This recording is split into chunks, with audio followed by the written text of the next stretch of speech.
I arrived at my grandmother's house, which I only visit once a year during Obin. I was so excited that I immediately went outside to play with my brother. I ran around the rice paddies with my brother, enjoying the fresh breeze. The sun was just about to rise and it was almost midday when the wind suddenly stopped. Then, a fresh loose wind started to blow. I thought to myself, why is there such a warm wind blowing when it's already hot? I said in a bad mood because I had just been deprived of this exhilarating sensation. Then, my brother started looking in a different direction. There was a scarecrow in that direction. I asked him, what's wrong with that scarecrow? He said, no, it's over there, and looked more and more intently. I was curious too, and looked longingly beyond the rice paddies. I was sure I could see it. What is that?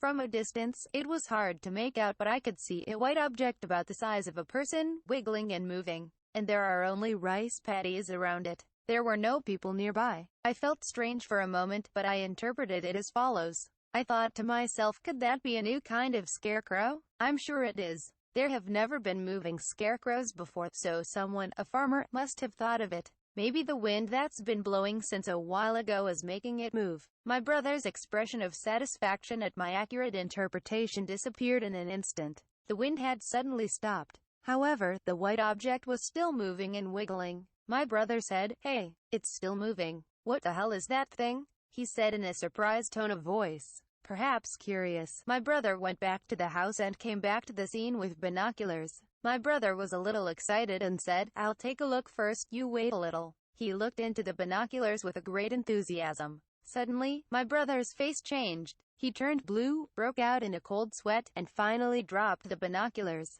I was afraid of the change in my brother, but I asked him, what was it? What was it? He answered slowly. I'm not sure how to explain it. It was already not my brother's voice. My brother went back to his house in a heap. I immediately tried to pick up the binoculars that were on the floor to look at the white object that had turned my brother blue, but I didn't have the courage to look at it because of what my brother had said, but I was curious. From a distance, it is just a white object wiggling strangely. A little strange, but it doesn't cause any more sense of dread. But my brother, okay, I have to see it. I'll see for myself what kind of object gave my brother fear. I picked up the binoculars that were on the floor and tried to look through them. At that moment, my grandfather came running toward me, looking very panicked. Before I could ask, what's wrong? I asked him, what's wrong? He said, don't look at that white object. You saw it. Did you see it with those binoculars? I said, no, not yet. I replied, no, not yet.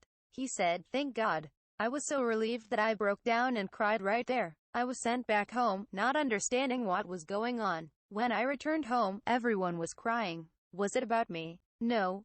When I looked closer, I saw that only my brother was laughing like a madman, wiggling and twirling around like that white object. I was more terrified by the sight of my brother than by the white object. On the day I returned home, my grandmother said to me, I left my brother here. I thought it would be easier to keep him here. He won't last more than a few days there because of the cramped space in the world. It would be best to leave him at home, and after a few years, release him into the rice paddies. I heard those words and cried out loud. The brother I once knew was no longer with me. Even if I see him again next year when I visit my parents' house, he will no longer be my brother. Why did this happen to me? We used to play together just a few days ago. Why? I desperately wiped away my tears, got into the car, and left my parents' house. As my grandfathers waved to me, my brother, who had changed so much, seemed to wave to me for a moment. As I moved away, I looked through binoculars to see the expression on my brother's face, and sure enough, he was crying. He was smiling, but it was the first and last sad smile he had ever shown me. And then, just around the corner, when I could no longer see my brother,